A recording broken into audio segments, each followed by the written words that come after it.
Hello, welcome back to the reading of the poem of the Man God, written by Maria Valtorta, Volume 1. Chapter 84, Part 1. Jesus meets Lazarus at Bethany. 21st January 1945.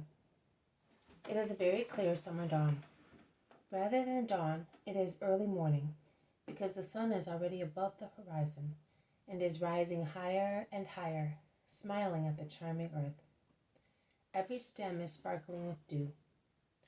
All the night stars seem to have turned into gold and gem dust for all the stems and all the leaves, even for the stones strewn on the ground, the silicious chips of which, wet with dew, seem diamond powder or gold dust.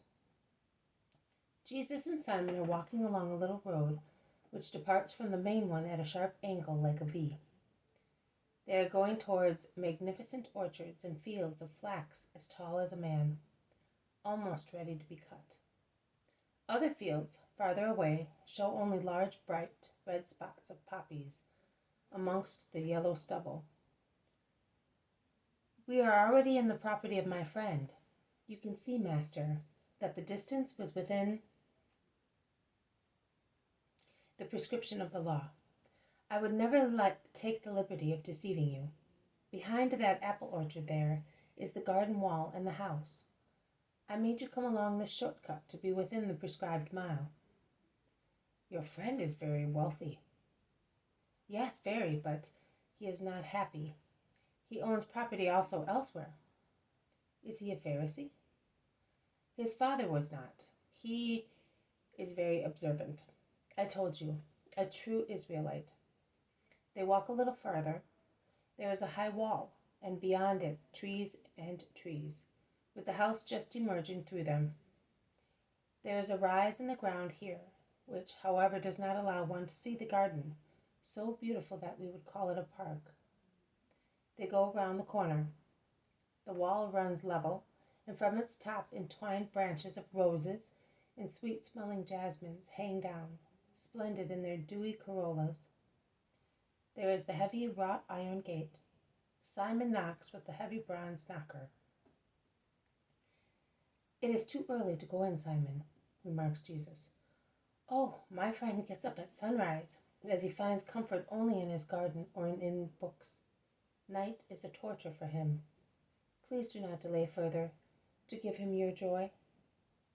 A servant opens the gate. Good morning, Asius.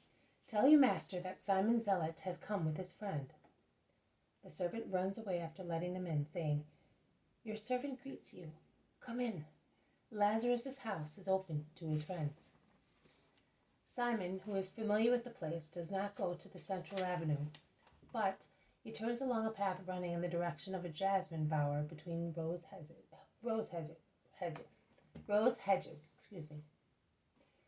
Shortly afterwards, Lazarus comes forward from the bower. He is thin and pale, as I have always seen him, and tall. His short hair is neither thick nor curly, while his little sparse beard is confined to the lower part of his chin. He is wearing snow-white linen garment, and walks with difficulty, like one suffering from leg trouble. When he sees Simon, he waves his hand affectionately, and then, as best as he can, he runs towards Jesus and throws himself on his knees, bending down to the ground to kiss the hem of Jesus' tunic, saying, I am not worthy of so much honor, but since your holiness stoops to my misery, come, my Lord, come in and be the master in my poor house. Rise, my friend, and receive my peace. Lazarus gets up and kisses Jesus' hands and looks at him with veneration, not devoid of curiosity. They walk towards the house. How anxiously have I waited for you, master. Every morning at dawn I would say, he will come today, and every evening I said, I have not seen him today either. Why were you expecting me so anxiously? Because whom are we in Israel expecting but you? And do you believe that I am the expected one? Simon has never lied. Neither is he a boy that he gets excited over nothing. Age and sorrow have made him as mature as a wise man. In any case, even if he had not recognized your true nature, your deeds would have spoken and said you are a saint who accomplishes the deeds of God, must be a man of God, and you accomplish them. And you do things in a way that says how truly you are the man of God. My friend came to you because of the fame of your miracles, and he received a miracle. And I know that your way is strewn with miracles. Why then not believe that you are the expected one? Oh, it is so sweet to believe what is good. We have to feign to believe as good many things which are not good, for peace sake, because it would be useless to change them. Many dubious words that seem adulations, praise, kindness of heart, and instead are sarcasm and blame, poison concealed by honey. We must pretend we believe them, although we know they are poison, blame, sarcasm.